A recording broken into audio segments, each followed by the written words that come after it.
Thank you all. Please be seated.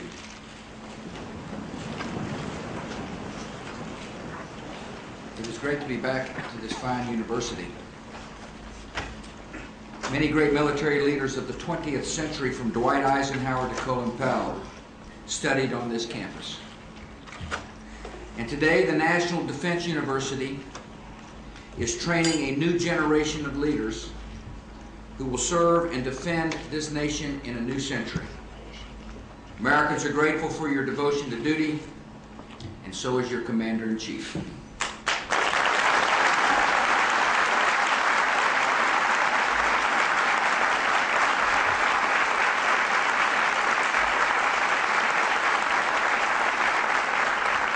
I am honored that two influential and important members of the United States Congress have joined us. First, Senator Joe Lieberman, strong defender of freedom. Thank you for coming, Senator.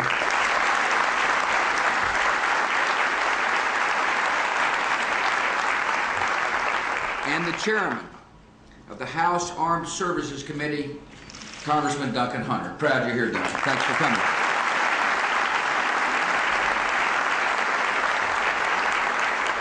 In the midst of what we hope will be the final snow blizzard of 2005, I'm honored you two men slushed here to this event. I appreciate you very much, Lieutenant General Michael Dunn and his wife Pam, for greeting me and for serving our nation. I want to thank all the National Defense University students for being here. I appreciate the staff for joining us. I want to thank the members of the Diplomatic Corps who have come today. It is an honor to see you all again. I want to thank my fellow Americans for caring about the subject of peace, and that's what I'm here to discuss. We meet at a time of great consequence for the security of our nation, a time when the defense of freedom requires the advance of freedom, a time with echoes in our history. Twice in 6 decades, a sudden attack on the United States launched our country into a global conflict and began a period of serious reflection on America's place in the world.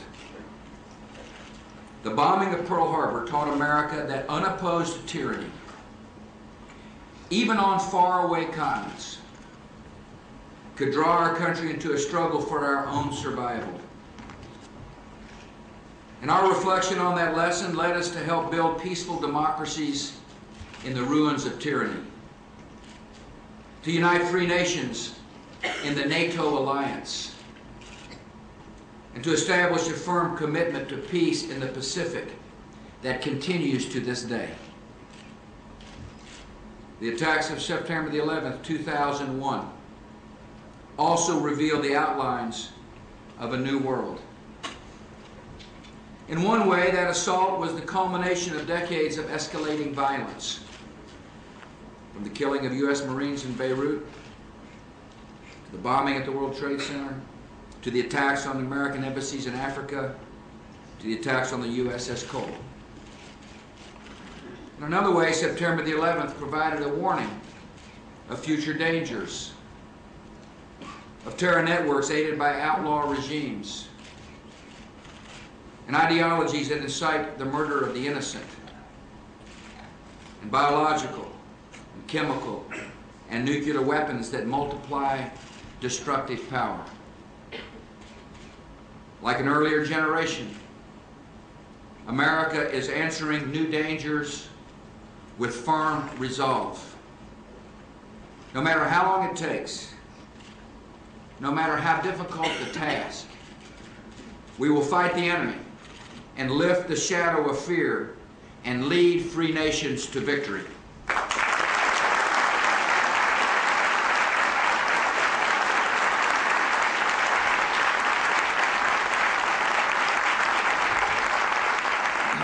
Like an earlier generation, America is pursuing a clear strategy with our allies to achieve victory. Our immediate strategy is to eliminate terrorist threats abroad so we do not have to face them here at home. The theory here is straightforward. Terrorists are less likely to endanger our security if they're worried about their own security. When terrorists spend their day struggling to avoid death or capture, they are less capable of arming and training to commit new attacks. We will keep the terrorists on the run until they have nowhere left to hide. In 3.5 years, the United States and our allies have waged a campaign of global scale. From the mountains of Afghanistan to the border regions of Pakistan, to the Horn of Africa, to the islands of the Philippines, to the plains of north-central Iraq. The al-Qaeda terror network that attacked our country, it still has leaders, but many of its top commanders have been removed. There's still governments that sponsor and harbor terrorists, but their number has declined. There's still regimes seeking weapons of mass destruction, but no longer without attention and without consequence. Our country is still the target of terrorists who want to kill many and intimidate us all. We will stay on the offensive against them until the fight is won.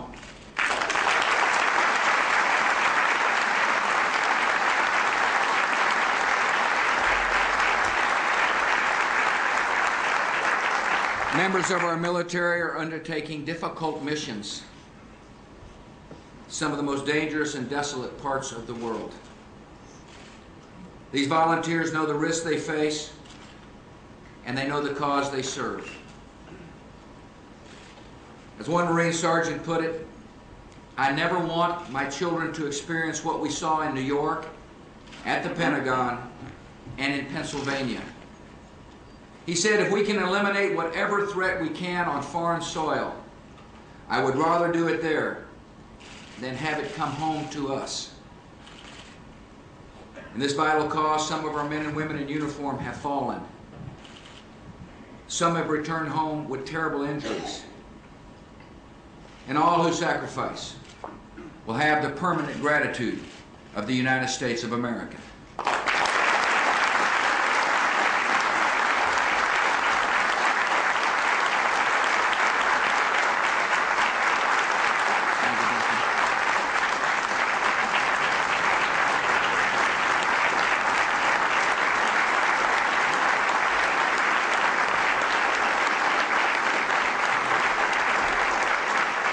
In this war on terror, America is not alone.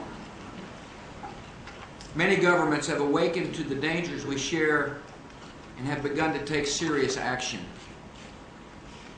Global terror requires a global response. And America is more secure today because dozens of other countries have stepped up to the fight. We're more secure because Pakistani forces captured more than 100 extremists across the country last year, including operatives who were plotting attacks against the United States. We're more secure because Britain arrested an al-Qaeda operative who had provided detailed casing reports on American targets to senior al-Qaeda leaders. We're more secure because German authorities arrested extremists who were planning attacks against U.S. and coalition targets in Iraq. We're more secure because the Philippines' new anti-terrorism task force has helped capture more than a dozen terrorist suspects, including 7 members of al-Qaeda and affiliated networks. We're more secure because Poland is leading a 15-nation multinational division in Iraq. And forces from 23 countries have given their lives in the struggle against terrorists and insurgents in Afghanistan and Iraq. Our allies in the war on terror are making tough decisions, and they're taking risks, and they're losing lives. These countries have proven themselves trusted friends and reliable allies. So I urge the Congress to pass the Solidarity Initiative I have proposed to stand by the countries that are standing by us in the war on terror.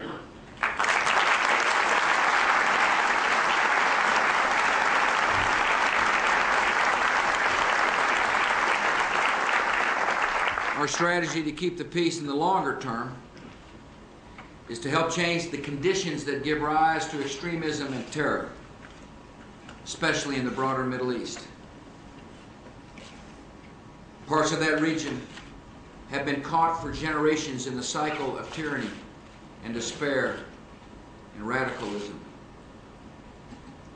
When a dictatorship controls the political life of a country, responsible opposition cannot develop, and dissent is driven underground and toward the extreme. And to draw attention away from their social and economic failures, dictators place blame on other countries and other races and stir the hatred that leads to violence. This status quo of despotism and anger cannot be ignored or appeased, kept in a box or bought off. Because we have witnessed how the violence in that region can easily reach across borders and oceans.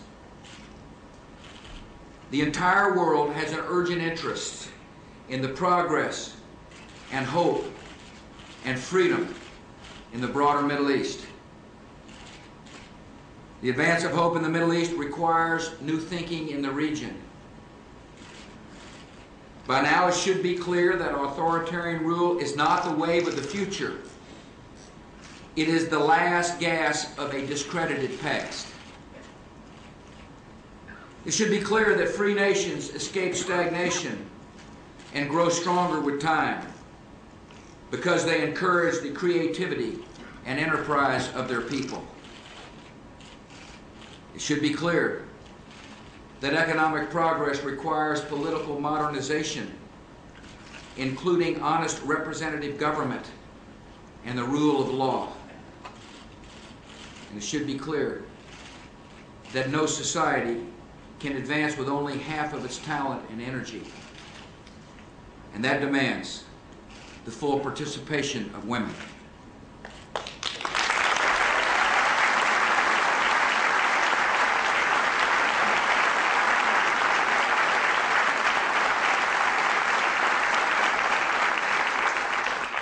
The advance of hope in the Middle East also requires new thinking in the capitals of great democracies, including Washington, D.C. By now, it should be clear that decades of excusing and accommodating tyranny in the pursuit of stability have only led to injustice and instability and tragedy.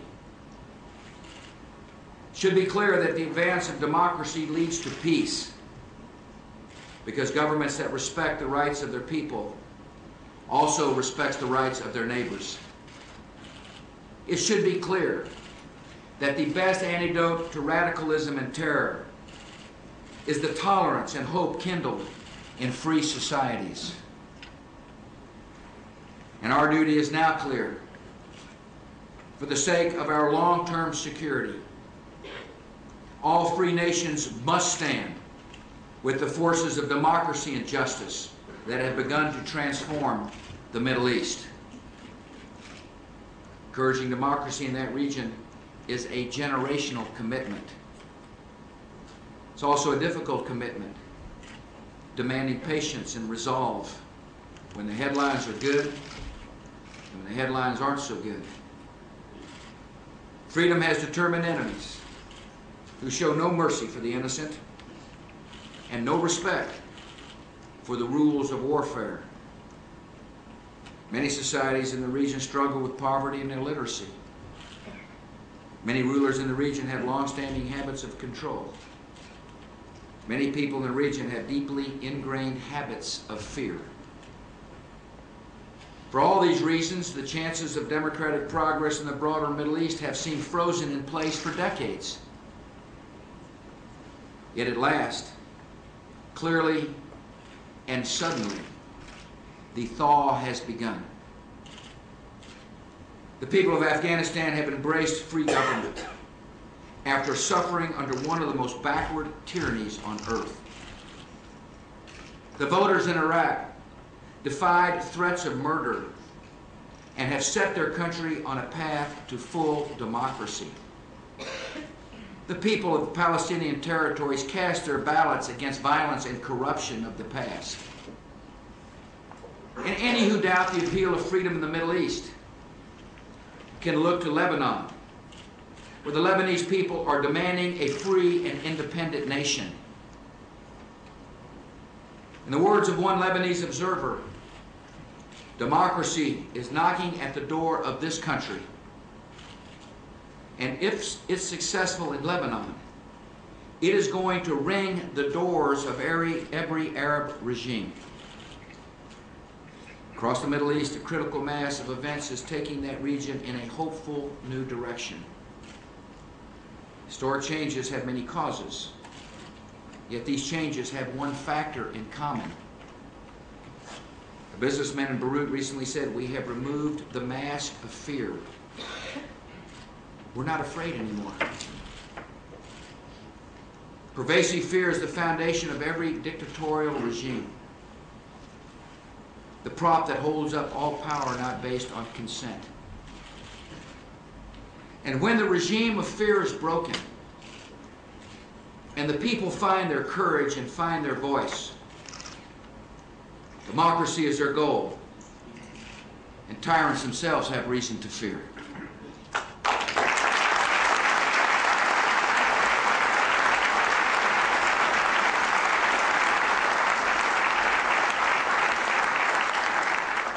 History is moving quickly, and leaders in the Middle East have important choices to make. The world community, including Russia and Germany and France and Saudi Arabia and the United States, has presented the Syrian government with one of those choices: to end its nearly 30-year occupation of Lebanon, or become even more isolated from the world. The Lebanese people have heard the speech by the Syrian president. They've seen these delaying tactics and half measures before. The time has come for Syria to fully implement Security Council Resolution 1559. All Syrian military forces and intelligence personnel must withdraw before the Lebanese elections, for those elections to be free and fair.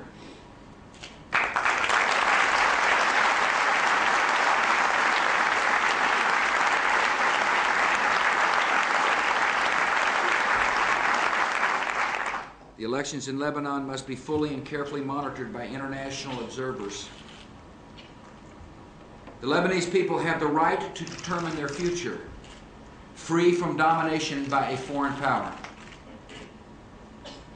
The Lebanese people have the right to choose their own parliament this spring, free of intimidation.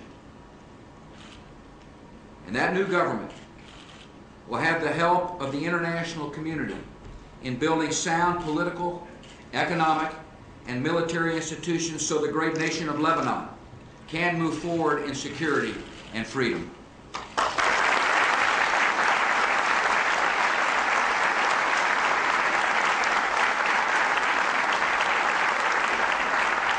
Today I have a message for the people of Lebanon. All the world is witnessing your great movement of conscience. Lebanon's future belongs in your hands. And by your courage, Lebanon's future will be in your hands. The American people are on your side. Millions across the earth are on your side. The momentum of freedom is on your side. And freedom will prevail in Lebanon.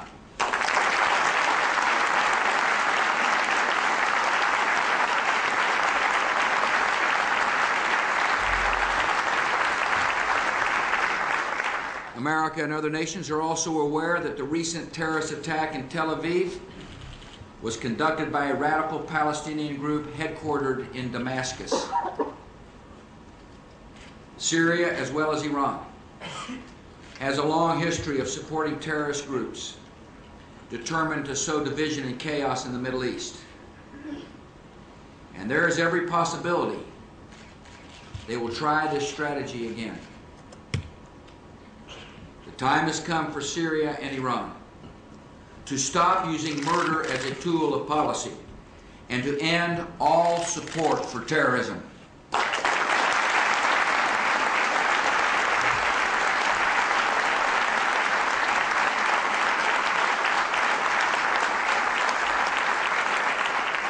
In spite of attacks by extremists, the world is seeing hopeful progress in the Israeli-Palestinian conflict. There is only one outcome that will end the tyranny, danger, violence, and hopelessness, and meet the aspirations of all people in the region. We seek two democratic states, Israel and Palestine, living side by side in peace and security.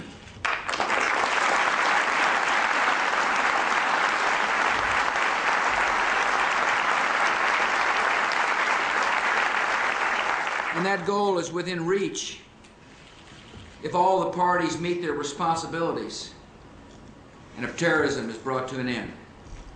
Arab states must end incitement in their own media, cut off public and private funding for terrorism, stop their support for extremist education, and establish normal relations with Israel.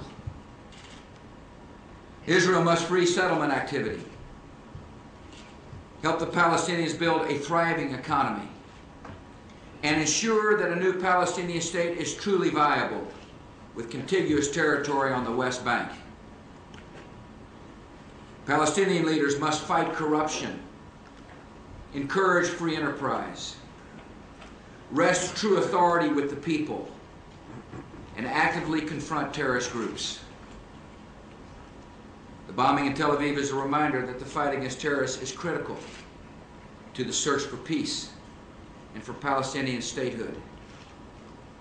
In an interview last week, Palestinian President Abbas strongly condemned the terrorist attack in Tel Aviv, declaring, quote, "Ending violence and security chaos is first and foremost a Palestinian interest." He went on to say, "We cannot build the foundations of a state without the rule of law and public order." President Abbas is correct. And so the United States will help the Palestinian Authority build the security services that current peace and future statehood require. Security forces which are effective, responsive to civilian control, and dedicated to fighting terror and upholding the rule of law.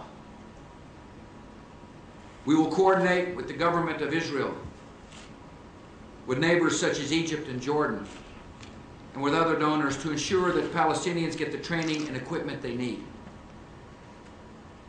The United States is determined to help the parties remove obstacles to progress and move forward in practical ways so we can seize this moment for peace in the Holy Land.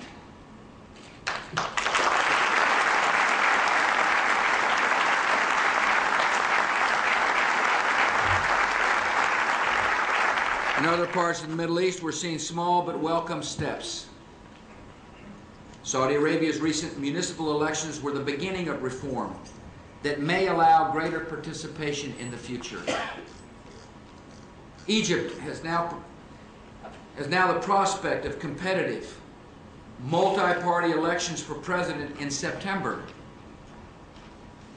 Like all free elections, these require freedom of assembly, multiple candidates, free access by those candidates to the media, and the right to form political parties. Each country in the Middle East will take a different path of reform. And every nation that starts on that journey can know that America will walk at its side.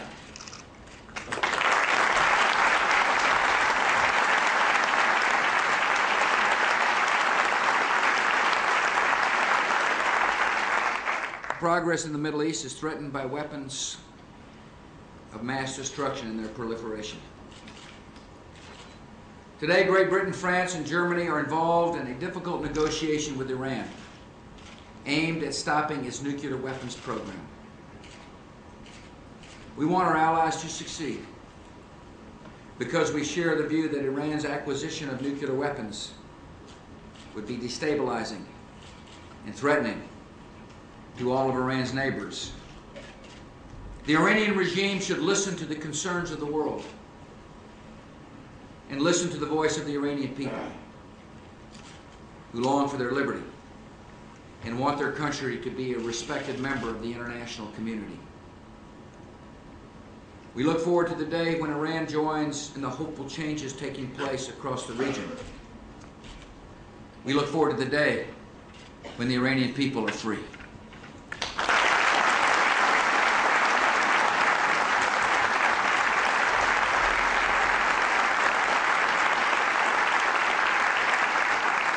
Iran and other nations have an example in Iraq.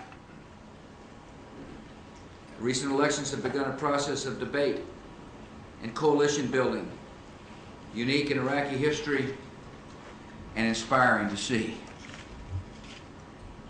Iraq's leaders are forming a government that will oversee the next and critical stage in Iraq's political transition, the writing of a permanent constitution.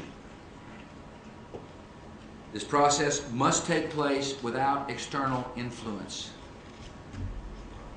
The shape of Iraq's democracy must be determined by the Iraqis themselves.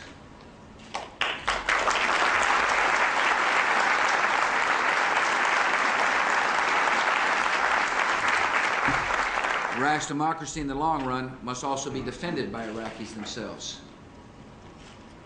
Our goal is to help Iraqi security forces move towards self-reliance, and they're making daily progress. Iraqi forces were the main providers of security at about 5,000 polling places in the January elections.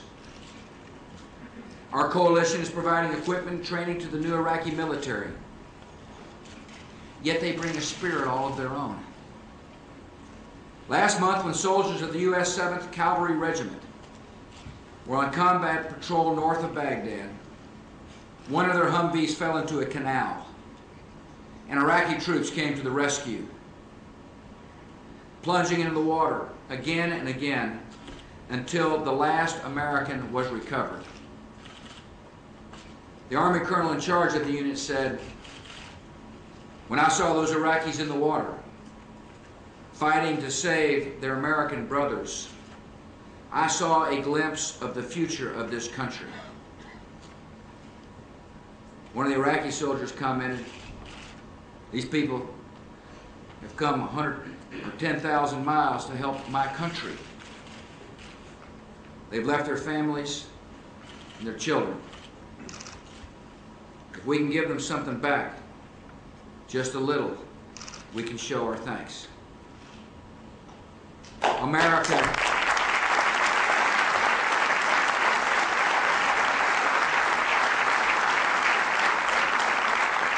America is proud to defend freedom in Iraq, and America is proud to stand with the brave Iraqis as they defend their own freedom.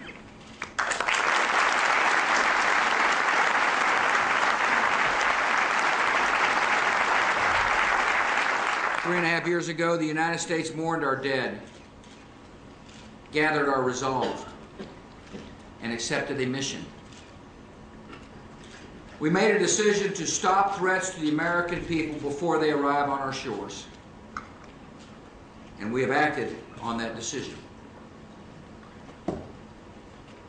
We're also determined to seek and support the growth of democratic movements and institutions in every nation and culture, with the ultimate goal of ending tyranny in our world.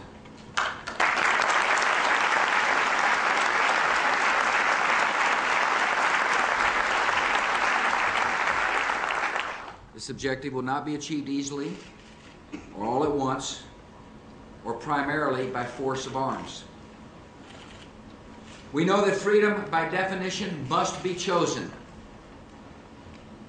and that the democratic institutions of other nations will not look like our own. Yet we also know that our security increasingly depends on the hope and progress of other nations, now simmering in despair and resentment. And that hope and progress is found only in the advance of freedom. This advance is a consistent theme of American strategy, from the 14 points to the 4 freedoms, to the Marshall Plan, to the Reagan Doctrine. Yet the success of this approach does not depend on grand strategy alone. We are confident that the desire for freedom, even when repressed for generations, is present in every human heart.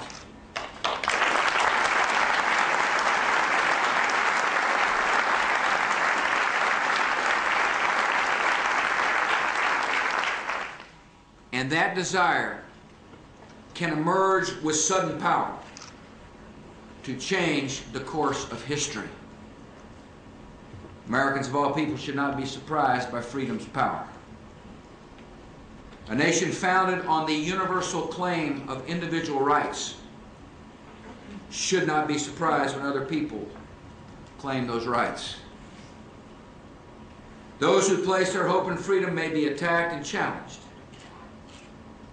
but they will not ultimately be disappointed, because freedom is the design of humanity, and freedom is the direction of history. In our time,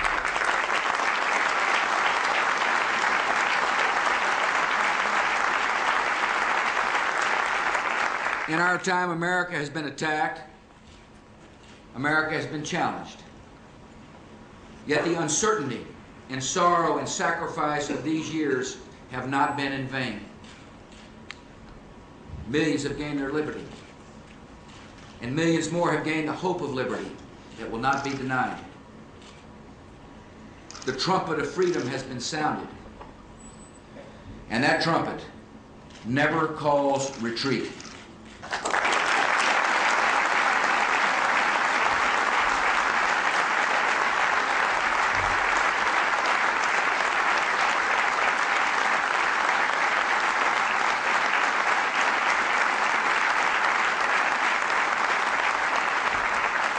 Before history is written in books, it is written in courage.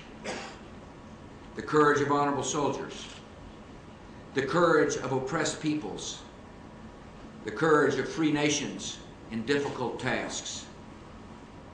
Our generation is fortunate to live in a time of courage, and we are proud to serve in freedom's cause. May God bless you all.